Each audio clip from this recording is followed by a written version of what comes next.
back at it again, and we have another one with Steven Crowder. Let's dive in. South by Southwest is one of the biggest creative meeting of minds in the country. Annually, it's a film festival, it's a music festival, it's a tech festival, and now an activism festival. So this year I decided to go down with my production team and see just for what it was that they were advocating. This was a panel that we thought we really needed to highlight because it was supposed to be about countering extremism online. That's how it was billed. But right away it got to the topic of free speech in the modern digital age. Let's see how they began the discussion. I stand for example, diversity, equality, or things like that. If it's easy. And the discussion. I stand for example, diversity, equality, or things like that. If it's easier for you, let's make it this way around. And this was the same with the Online Civil Courage initiative of Facebook. We talked to Facebook for quite years now, since 2010. So in different parts of Europe, the issue of protected speech is very much linked, I think, to different histories. It's not blanket across the European Union or the continent. I personally don't think that all types of speech are protected and ought not to be protected. Right away, to anyone who's been following the suppression of information online, that's disconcerting. So when they open the floor to questions, the suppression of information online, that's disconcerting. So when they opened the floor to questions, I went up right away to voice my concerns, which actually didn't even seem to occur to anyone else in that room. There are definitely some things in this conversation that seem really concerning. I noticed you're talking about some sort of intangible variables that can't really be quantified as to what's allowed on Facebook or YouTube. Who defines what a Nazi is or a right-wing extremist? As someone who has been accused of being that several times, officially by organizations like Antifa, CARE, not allowed to travel to certain countries. I'm sure you're aware of people like Tommy Robinson who've been jailed for speech. Since none of this can be quantified, why don't we err on the side of freedom? I mean, if I'm an alt-right Nazi who literally probably supports Israel more than anyone in this room and was a Carly Fiorina voter in the primaries, and my EP is Jewish, and he's my other producer who's gay, who gets to define it? Why should we ban any speech online?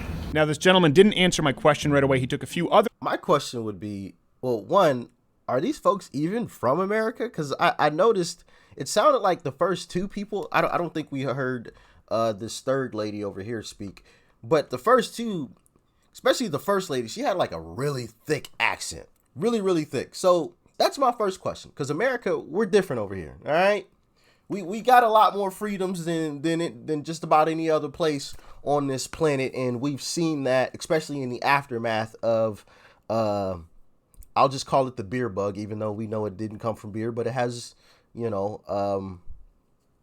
the same name as the beer. Just for YouTube purposes, I don't want YouTube to mess with this video at all. Okay, we know what I'm talking about. We all know what I'm talking about. I don't need to say the name. You know, the situation that had us all in the house for a while. Yeah, that thing. We've seen that in the aftermath of that. So when we're talking about freedoms, you can't talk about it from the perspective of other countries because we're different here in America. You have to talk about it from the American perspective, I feel. But y'all can let me know in the comment section. But also, like he said, I think it is important that we err on the side of freedom, because when you start muddying the waters, it's very unclear, because the waters are muddy, obviously, because you say, okay, well, this is banned, but this isn't banned. But like, are you just going to go through like all 1,200 trillion possible ways to say things? Like, is that what we're doing? Or is it just up to one person, like one judge, to decide like what, you know what I mean? So you get into like this weird area where nobody knows, okay, wait, can I say this? Because I'm not technically saying what I know is banned, but can I say this though? Because I don't remember them saying, you know what I mean? So why not err on the side of freedom? You can say what you want. I think that was a valid statement from Steven Crowder. But as always, you guys can let me know how you feel about that in the comment section. And we've seen how not having free speech can be a horrible, terrible thing. We've seen that in other countries. And that has always been one of my replies to anyone who says that America is a horrible, terrible, no good, very bad place. Go to some of these other countries and speak bad about their government. You better say it while you're getting on the flight and you are on your way back to America. Because if you don't, we will never see you again. Ever. And yet, America is this horrible, terrible, no good, very bad place. I think people say that because they don't understand how bad some of these other places truly are, or how much freedom we truly have here in America in comparison to some other places. But that's just my opinion. Like I said, let me know what y'all think in the comment section. To define it, why should we ban any speech online? Now, this gentleman didn't answer my question right away. He took a few other questions before coming back to it in order to completely not answer it. Thank you, Stephen. So the issue of definitions, I think, is a very vital one, because I do think that certain types of speech are not protected. The question is, okay, no, you got your question, so I get to answer now. But I've heard you say what is not protected. So I get to answer my. Then you, if you want to come back up and ask more questions, then maybe the chair will allow you. But that wasn't the question. The question about definitions, I think, is a very difficult one because, again, who's going to agree on how this works? And in different countries, it goes through different types of legislation. In an ideal situation, there's a societal discussion about what should be permitted and what should be permitted, what sort of incitement should be permitted, what sort of incitement should not. Incitement to violence, I think most people agree, should not be considered to be protected speech. But that's not speech, that's an actual offense. Right now, your speech is not protected. Okay, we have to get to this. Thank you, so thank you very He said, right now, your speech is not protected. My goodness. Oh, man. No one is yelling fire in a I'll crowded take theater. it. Okay, That's not true. okay. One is a felony, and one Okay, is a so word. thank you very much. You've asked your question. I didn't ask Now- about inciting violence, I asked Okay. about speech. Speech, no, we're talking about speech that incites violence. That's speech. Speech is very clearly This is a line. We're only talking about speech here, but some speech is like go forth and kill all of these certain kinds of people. That's speech. That's a felony, And because you're it calling is, people yeah, so a that's where the felony. line is. When it comes to definitions, again, you are going to have different approaches and If that's where the line is, then why are we even having a discussion? We know where the line is, so what are we even talking about here? Are you talking about moving the line farther back, or farther up? I think they're trying to move the line farther up. So basically, unless you're saying, sunshine and rainbows, loving, very good things to someone, then you will be jailed. If you say anything negative about any person, you will be thrown in prison. That's what I think they want, in my humble opinion. Y'all let me know in the comment section. That's where the line is. when it comes to definitions, again, you are going to have different approaches in different places. In the UK, certain types of speech are not permitted that would be permitted in the United States. We've seen that many times, and I think that For my UK family, my family out in the UK, what was he speaking about there? He said some types of speech in the UK aren't permitted, but would be permitted here in the US. What exactly? Can somebody give me an example? My family out in the UK, talk to me.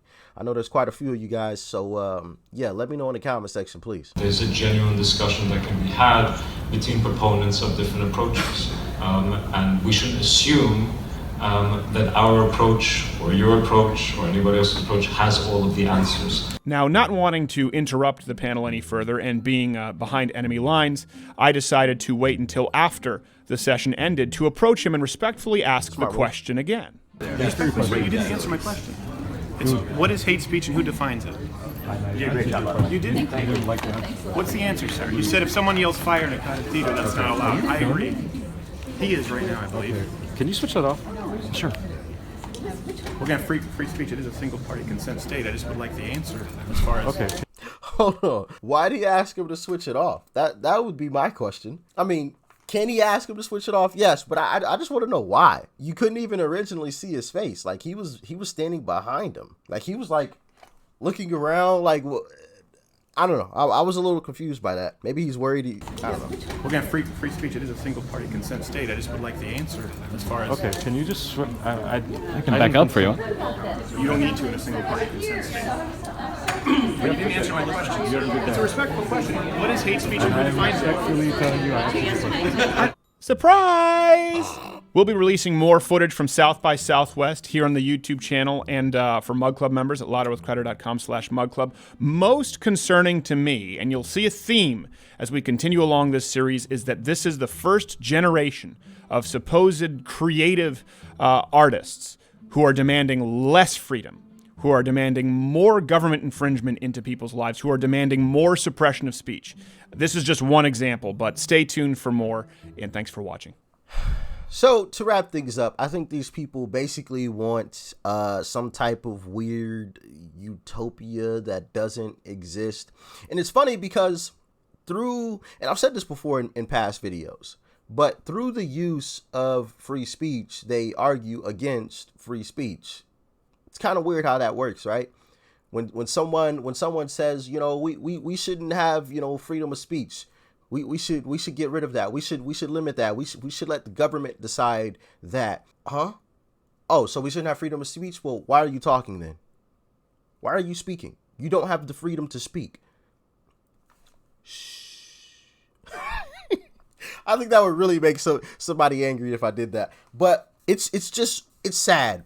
It really is. Because I don't think these individuals have gone to other countries where they truly don't have free speech. If you go to some of these other countries, I guarantee you they would look at some of these folks who want to give up our freedoms like they have 5 eyes or something. What? You want to give up your freedom? We don't even have freedom here. We can't speak out against the government. We can't say what it is that we want. If we do, some of us are killed. The others of us are thrown in jail and labor camps and everything else. And you guys just want to give it up? And that's why I've said in the past, man, we gotta pass a bill to allow some funding to send these guys and gals over to some of these other places. We'll bring them back. I'm not saying, you know, send them over there and leave them. That's not what I'm saying. We're not kicking anybody out of the country. But I do want people to see what it is like to live in a world or live in a society that they think is a good idea. Go to a society or a country that doesn't have free speech. See how the people that live there feel about it. See what it is like. Test your luck if you want to. Try to speak out against the government. Now, at that point, hey, do at your own risk. But also, you know, once again, it goes back to the t-shirt that I need to make. When the truth comes out, they all run. They all run. Once again, we saw it there at the end. You didn't answer the question. Steven Crowder told him the truth. You never answered the question. You did this whole little dance and tried to make it sound like something else. And then when he called you out on it, you ran away. When the truth comes out, they run. What exactly is hate speech? What is that? And who defines it? Where's the line drawn? What about me? What if we're both offended by something the other said? Whose offense matters more? Do we just both go to jail? I define what free speech is. I guarantee you that's what he wanted to say. I define what free speech is. I define it. It's up to me. And if you disagree with me, that is not free speech. If you say something and it hurt my feelings, that is not free speech. I guarantee you that's what he wanted to say. Oh my goodness. This stuff is just craziness. I don't know, man. Shout out to Steven Crowder for putting all of this on Front Street. But as always, y'all let me know what you thought about all of this in the comment section below. Like, share, comment, and of course, hit that subscribe button before you go. Please, please. And make sure you guys continue to share these videos. YouTube has been suppressing these videos recently. So we got to fight back. We got to fight back, and I can't do that without the help of you guys. So please make sure you're sharing these videos. It's the arrow button down below. You can copy the link and paste it anywhere you like. Send it to your neighbor, all right? I don't care. Send it to anybody. Peace and love. I'm out.